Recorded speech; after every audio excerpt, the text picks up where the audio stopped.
It was a cloak to hide their secret desire, now no longer secret, to change the constitution. And the PM will not say it on his own, but he'll get a lot of puppets around him, his economic advisors, his MPs, his candidates, the RSS leaders, to say that the time for Dr. Ambedkar's constitution is over and we need a new constitution. So that's why we've been saying consistently that this constitution that is embedded in secularism, that is embedded in social justice, is under the gravest threat by another term to Mr. Modi.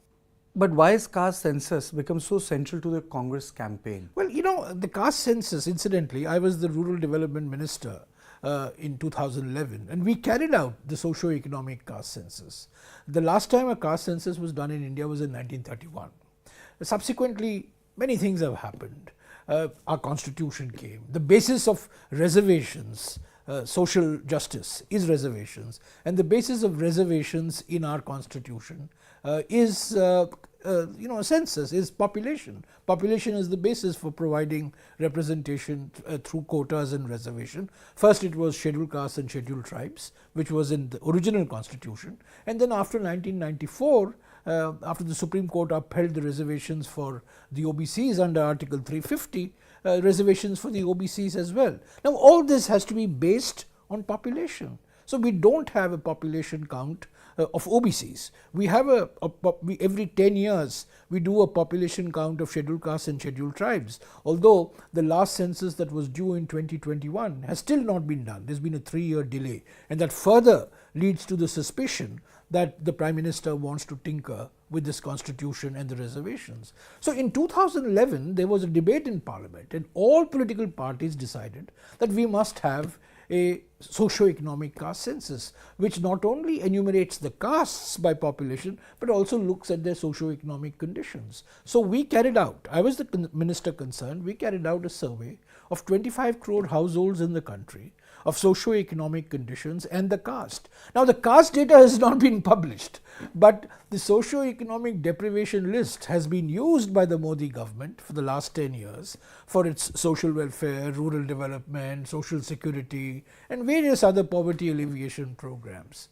So unless we have an accurate assessment of what the population of the caste, different castes, see, you know, we don't like caste, we don't like the system of stratification, we don't like the system of discrimination, but the fact is castes have defined Indian society for thousands of years, and caste forms the basis of reservation that is embedded in our constitution. So unless we measure the population, we are not going to be giving meaningful social justice. Why is Congress being accused by the Prime Minister that by introducing reservation, it will eat into the OBC quota? See, I want to just, the Prime Minister is spreading an epidemic of lies on this issue, and he's referring repeatedly to the Karnataka model of reservations. Now what happened in Karnataka?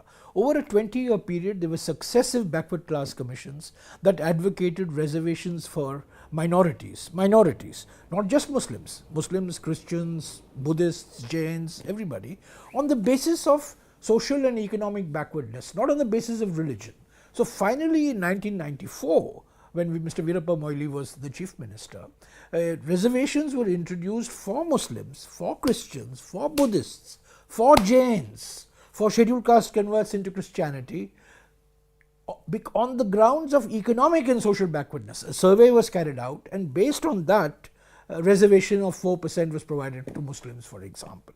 Now that's not giving reservations on the basis of religion, that's giving reservation on the basis of economic and social backwardness. Now since 1994, there have been 4 BJP chief ministers in Karnataka. There have been 2 prime ministers for 16 years out of the last 30 years. 16 years BJP has ruled in the center. Now suddenly the Prime Minister discovers this as an issue. I want to ask the Prime Minister, number one, Mr. Deve Gowda, who became Chief Minister of Karnataka in December 1994, continued with this. So was Mr. Deve Gowda also communal?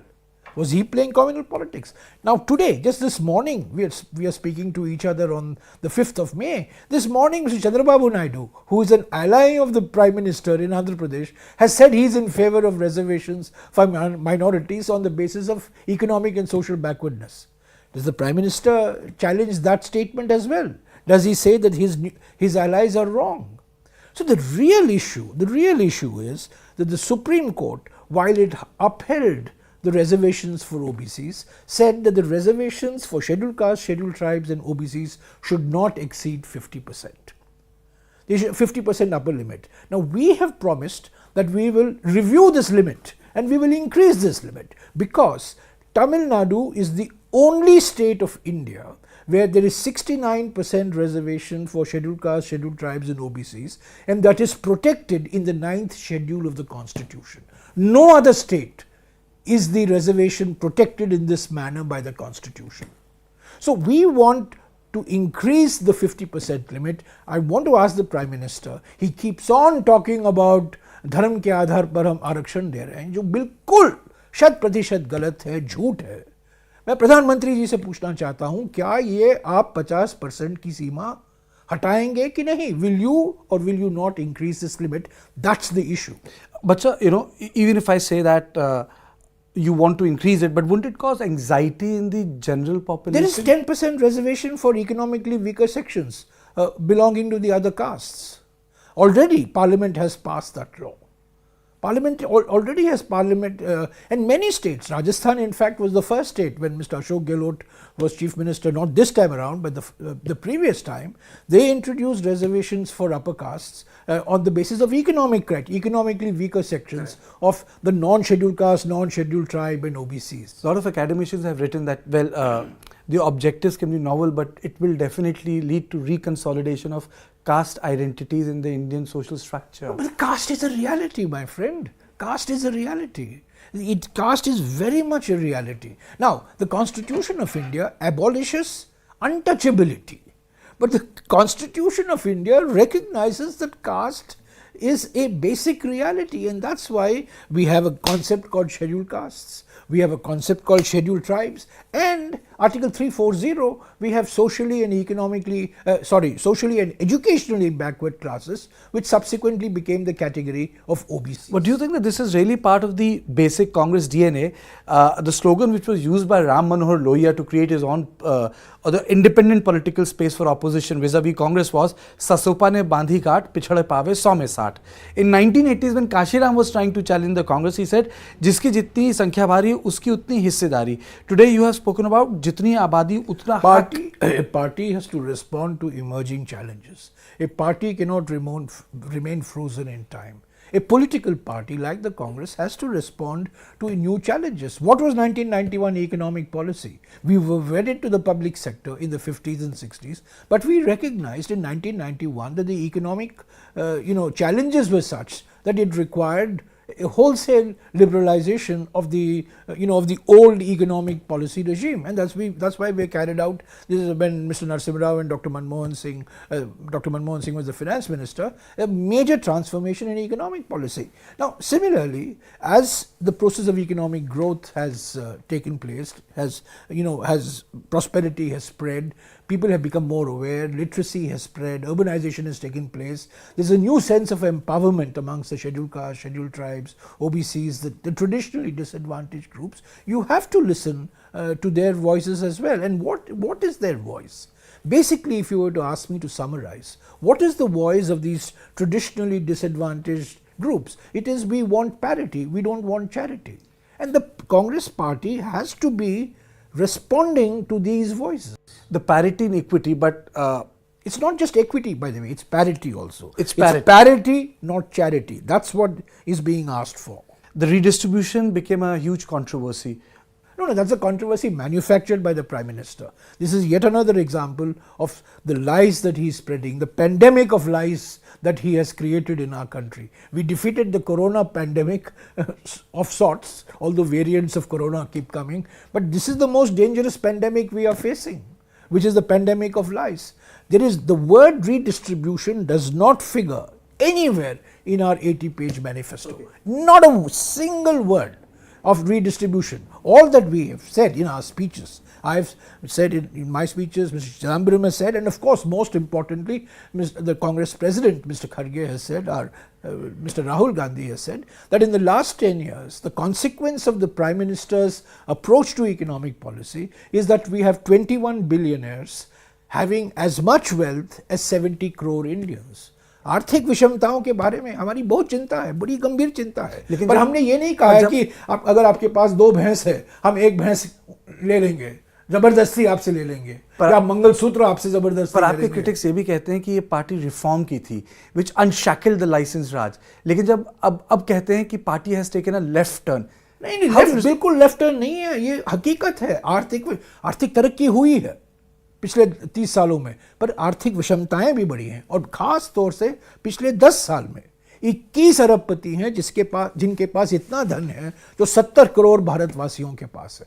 हम ये नहीं कह रहे हम एक pocket से धन लेकर दूसरों को देंगे, हम ये नहीं कह रहे, हम कह रहे हैं हमारी आर्थिक नीति, इस पर तो सोच कीजिए। ये गंभीर समस्या है, बहुत बड़ी चुनौती है हमारे सामने। और आर्थिक विकास समावेशी होनी चाहिए, it has to be all inclusive economic growth.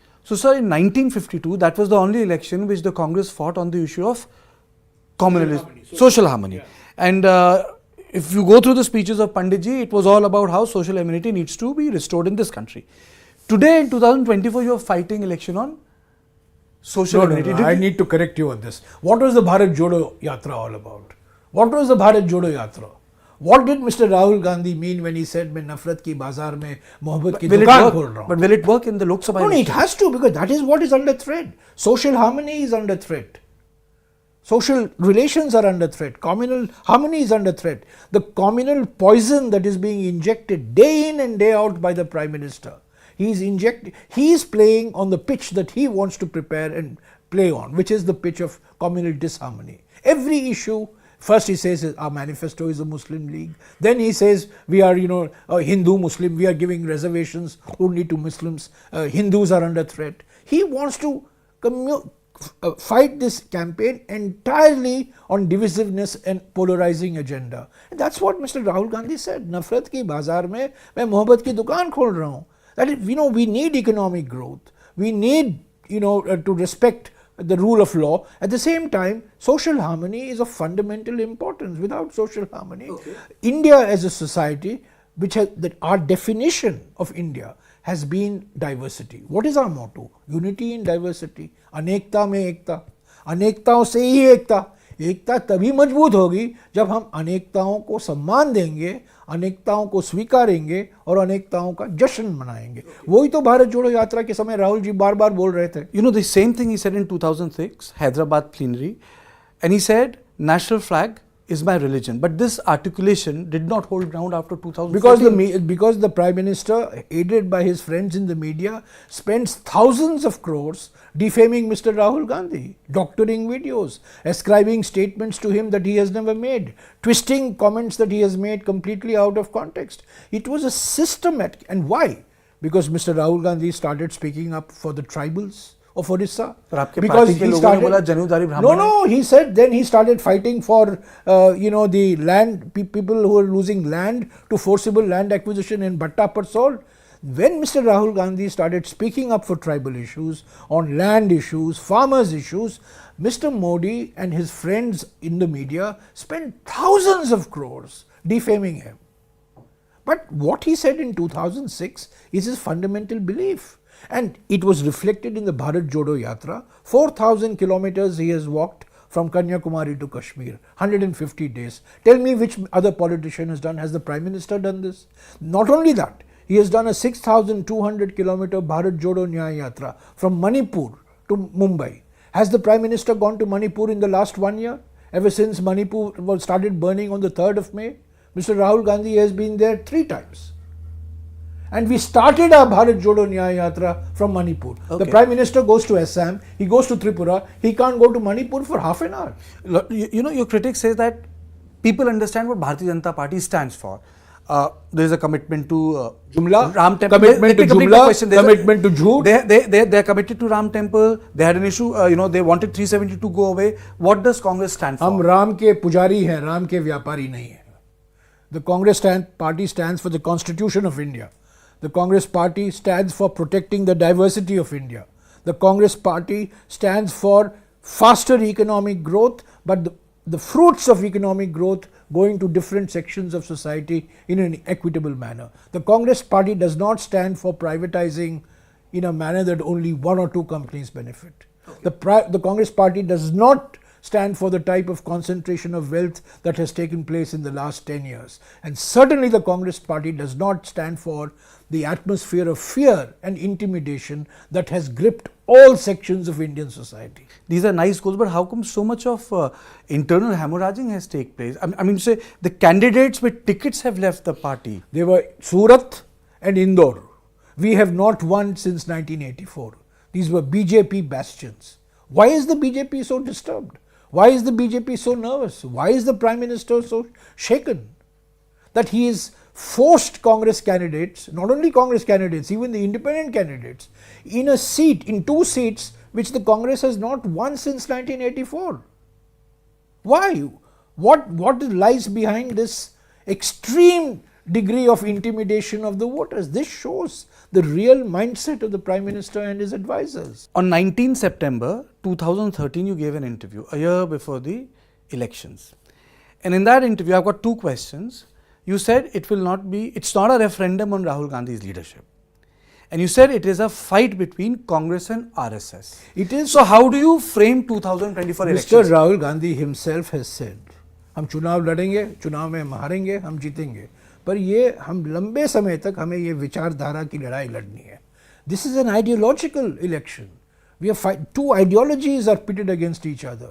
The ideology of harmony, the ideology of protecting the constitution, the ideology of protecting democracy, the ideology of protecting freedom as we have known it, freedom for business, freedom for but trade. But why do you come across as freedom for anti-industrialist then, you know? But it is an ideological struggle. It is an ideological struggle. Elections in India are not beauty contests between individuals. We are a parliamentary system of government. We elect parties. We give majority. Parties get a mandate based on their manifestos, on their ideologies, on their election campaigns, on their symbols. Ours is not an American system where we select individuals. Ours is a system where we give majority to parties and their allies. And that's what I mean by saying this is not a fight between individuals, this is a fight between ideologies. And these are 2 very sharp, diametrically opposite ideologies. But the RSS ideology of uniformity and the Congress ideology of protecting diversity to strengthen India's unity. But why hate businesses? I think business is good. I mean, it provides job. Today, Mr. Modi has cut corporate tax to record low levels, but there is no corporate investment taking place. You look at the corporate investment that took place when Dr. Manmohan Singh was Prime Minister. It was 34% of GDP. Today it's down to 27% of GDP. Why? Because nobody wants to invest. All businessmen are taking citizenship of Dubai, Singapore, London, USA. Everybody is afraid.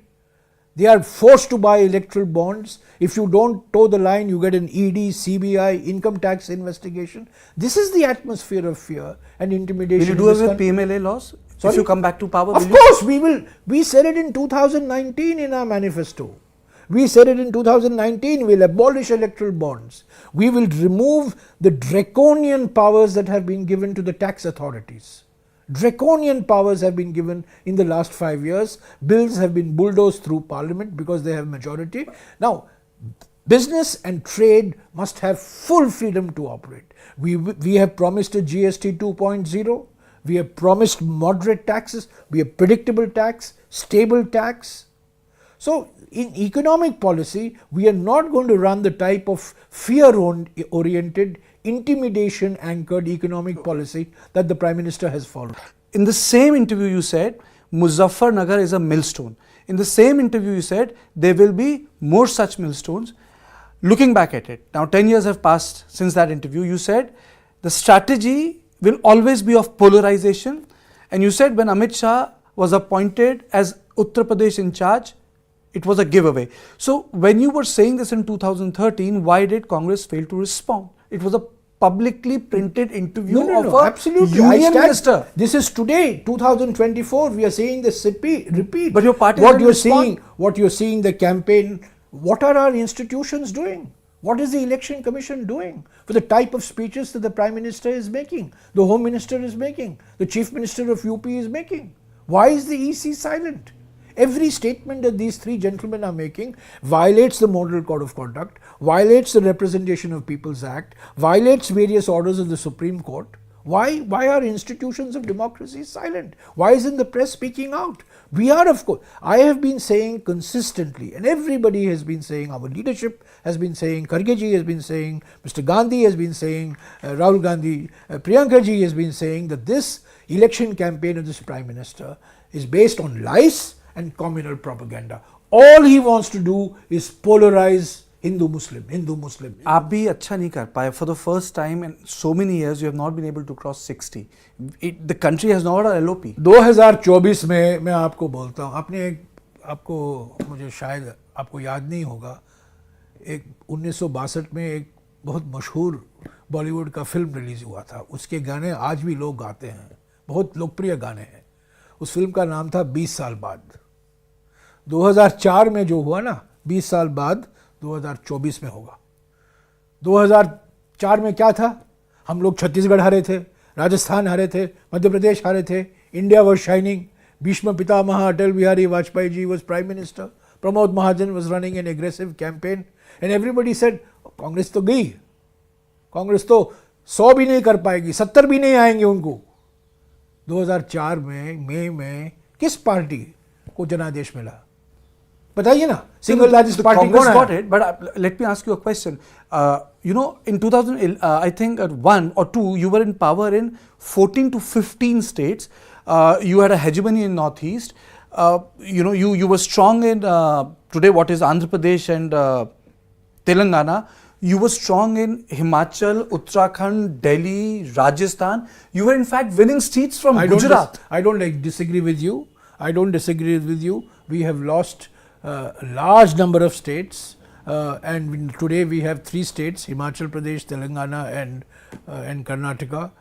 Northeast, we don't have a single state government. I don't disagree with you that the cycle of political history has shifted against us. But you will see that in 2000, I said it after phase 1, I said it after phase 2, दक्षिण भारत में BJP साफ, उत्तर भारत और मध्य भारत में BJP half. And even if you look at the और data, अगर आप राजस्थान देखें, महाराष्ट्र देखें, कर्नाटक देखें, तेलंगाना देखें, आपको बिल्कुल साफ हो जाएगा कि 2024 the Congress and its India allies will get a clear and convincing majority. And that is what explains the Prime Minister's desperation, the Prime Minister's nervousness. प्रधानमंत्री भोकलाए हुए हैं, घबराए हुए हैं और जिस भाषा का इस्तेमाल कर रहे हैं, जो सांप्रदायिक जहर फैला रहे हैं, इसी का नतीजा है. ठीक है, आपकी इंडिया अलायंस भी तो नहीं बन पाई. कहाँ है? इंडिया अलायंस तो है. क्या कह रहे हैं आप? किस दुनिया में रह रहे हैं? इंडिया जनबंधन तो है. एक ममता के साथ हम सीट शेयरिंग फॉर्मूला नहीं कर पाए, पर ममता जी ने खुद कहा है, कल परसों ने भी कहा है. नीतीश भी चले गए थे. हाँ? नीतीश, अरे वो तो पलटी मास्टर है, मैं क्या करूं, बार बार पलटी करते रहते हैं. वो गए, ये बात सही है. हमारे जयंत चौधरी भी गए, पर आरएलडी तो गया, पर ओएलडी तो हमारे साथ है. असली लोक दल तो हमारे साथ है. जब भारत जोड़ो न्याय यात्रा अलीगढ़ में आया, संभल में आया, ये हाथरस में आया, स्वागत हमको कैसा किया गया? बैनर थे, होर्डिंग थे, चौधरी चरण सिंह और इंदिरा गांधी. असली लोक दल हमारे साथ है. तो नीतीश कुमार की पलटी मैं मानता हूँ, वो पलटी थी, पर वो हो सकता है वो वापस भी पलटी कर सकते हैं. So you spoke about ideological clarity, but organizationally, how do you intend to get Congress back on its feet? You have lost so much of space, and then you get into alliance with the same party who run away with your votes. And this has happened. Let me complete the question. And it has happened decades after decades. 70s, the West Bengal went out. 69, Tamil Nadu went out. In 80s, Bihar and Uttar Pradesh went out. In 90s, I remember that was the last government in Odisha. And then by the time 2000 was there, you had this Andhra Pradesh and Telangana, it went out. In 1999, Gujarat went out. No doubt we have lost our dominant position in Indian politics. There is no doubt. There is no doubt about it. I am not going to contest that because the facts are in front of me. The number of states we are in power in, our strength in the Rajya Sabha, our strength in the Lok Sabha, we are a pale shadow of what we used to be. We have to rebuild the party. We have to rebuild the party organizationally. We have to rebuild the party electorally. But most importantly, what Mr. Rahul Gandhi started with Bharat Jodo Yatra and continued with Bharat Jodo Nyaya Yatra, we have to rebuild the party ideologically. We have to be clear ourselves. What is it that we stand for? What is it that we are going to fight for? What is it that we are going to stake everything that we have? And I think that ideological clarity is very evident in this election campaign of ours. It's very evident in our manifesto, in our Nyay Patra, in our Panch Nyay 25 guarantee, which has forced the Prime Minister to use the type of language that he is using, including calling our manifesto a Muslim League manifesto. Every ideology has a face. Who is your face? The Prime Ministerial candidate. No, we don't. This is not प्रधानमंत्री कौन बनेगा प्रधानमंत्री के चुनाव नहीं है ये. किस पार्टी को जनादेश मिलेगा, किस गठबंधन को जनादेश मिलेगा. अभी प्रधानमंत्री बीजेपी की बात नहीं कर रहे हैं. वो तो आपने 2013 में भी बोला था, लेकिन हुआ वही. देखिए, उन्होंने ट्वीट देखा आपने 4-5 दिन पहले क्या किया? एनडीए एनडीए एनडीए का जिक्र कर रहे हो. अचानक उनको एनडीए याद आ गया क्योंकि इंडिया मजबूत हो गया है. और एक चीज मैं और बताऊं आपको, इंडिया है ना, इंडिया से पहला आई निकालिए इंसानियत, दूसरा आई निकालिए ईमानदारी, क्या बचा? एनडीए. तो इंडिया माइनस इंसानियत माइनस ईमानदारी is equal to NDA. So my last question to you is, if you analyze the data from your Karnataka and Telangana win, it's very clear that you got votes from the regional setups. You broke into the Gowda votes and the JDS. In Telangana, you broke the hegemony of BRS. But the यार, we defeated the BJP. But the Hindutva vote remain intact. नहीं, घुमा फिरा कर कुछ भी बोलो, हमारी लड़ाई कर्नाटक में किसके खिलाफ थी? Who defeated BJP in Karnataka? We are beating BJP. Yeah, we are fighting the BJP. These are all, armchair sociological, cephalogical analysis that commentators carry out. The reality is we defeated the BJP lock, stock and barrel in Karnataka. We defeated the BRS. I agree with you. Our primary opponent in Telangana was the BRS. The BJP,